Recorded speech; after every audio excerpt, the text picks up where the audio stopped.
Bonjour, dans cette vidéo, on va s'intéresser à une convergence qui concerne la loi géométrique. Donc je regarde xn, une suite de variables aléatoires de lois géométriques θ sur n, où on a θ qui est positif et plus petit que n.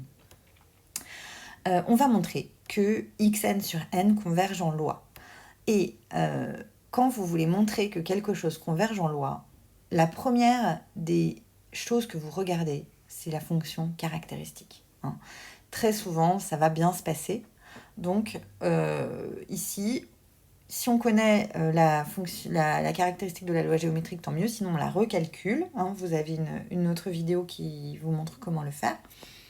Et voilà, on se rappelle, ou on s'aperçoit en tout cas que la fonction caractéristique de x au point u est égale à PEIU, pardon, pourquoi c'est entouré ici, divisé par 1 moins 1 moins PEIU. Ok, du coup, la fonction caractéristique de xn,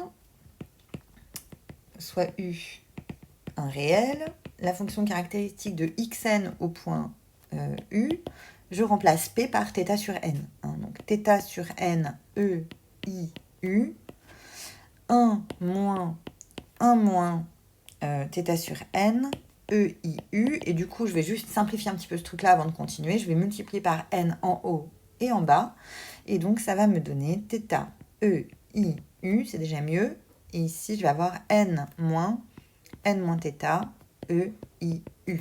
Très bien. Nous, ce qui nous intéresse, c'est la loi de xn divisé par n. Donc, je vais regarder la loi de xn divisé par n au point u. Et vous savez que dans ces cas-là, on fait cette petite manipulation où on dit que c'est égal à la fonction caractéristique de xn au point u sur n. Et donc, il n'y a plus qu'à remplacer ce que j'avais juste ici.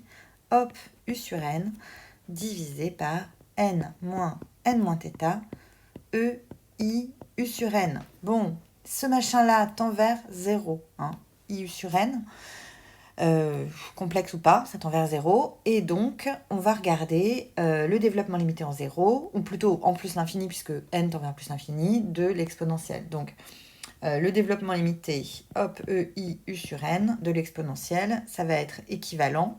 Alors si vous voulez, on peut l'écrire de deux manières différentes, donc ça va être égal à 1 plus i u sur n plus petit o de 1 sur n, ça va aussi être égal à, être une autre manière de le dire, c'est équivalent, pardon, hop, lorsque n tend vers plus l'infini, à 1 plus i u sur n. Ici, on n'a pas besoin d'aller plus loin que l'ordre 1, donc on y va. On remplace tout simplement, ici en disant que c'est équivalent, en plus l'infini, on remplace θ, on remplace EIU divisé par n par 1 plus iu divisé par n en haut donc et en bas parce qu'on en a un autre. n moins, hop, ei, ah mais non, pas du tout puisque justement je dis que je veux le remplacer, 1 plus iu divisé par n. Bon, on va développer tout ça. Alors en haut, ça tend vers θ, puisque en fait ce machin-là tend clairement vers 0, donc θ fois 1 ça fait θ.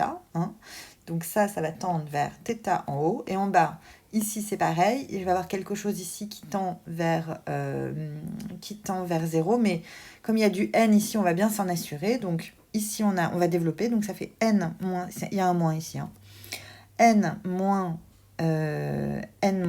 plus θ, et ensuite je vais avoir donc moins iu, parce que n fois iu sur n, moins plus θ iu sur n. Voilà. Donc là, on peut dire clairement que ce machin-là tend vers 0, d'accord? Et donc, ça s'annule, ça s'annule, ça tend vers θ sur θ moins iu.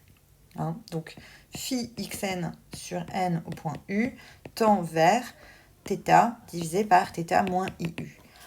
Donc, si vous connaissez vos fonctions caractéristiques, vous reconnaissez la fonction caractéristique d'une loi, d'une variable exponentielle. Là, ça, c'est lorsqu'elle tend vers plus l'infini. Et donc, ça, c'est la fonction caractéristique de y, on va l'appeler y, lorsque y suit une loi exponentielle de paramètre θ. Et donc, vous avez montré de cette manière-là que xn sur n converge vers y en loi. Voilà, j'espère que ça vous a éclairé.